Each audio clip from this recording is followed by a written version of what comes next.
Tipon Day ng mga cosplay o yung mga costume play fans sa lungsod ng Quezon, binigyan buhay nila ang mga sikat na Japanese anime characters. Nagpapatrol, Apple Salandon. Nagmistulang palabas na anime ang engrandeng pagtitipon na ito sa Quezon City. Pero imbis na cartoon, totoong tao ang mga nakakostume ng sari-saring sikat na characters ng Japanese animation.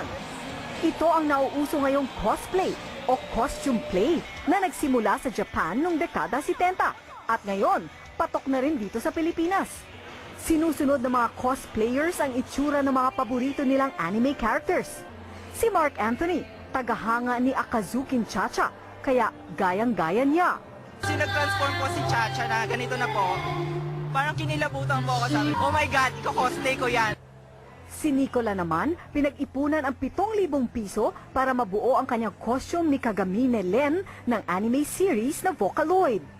Para pong nakakapapalaya po ng pakiramdam ko sa mga problema po. Pabata na rin ang mga nahihilig sa cosplay, tulad ng 7 taong gulang na si Daniela na naging Sailor Moon.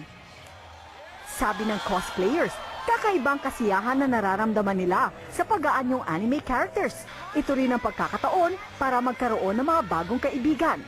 Apple Salandon, Patrol ng Pilipino.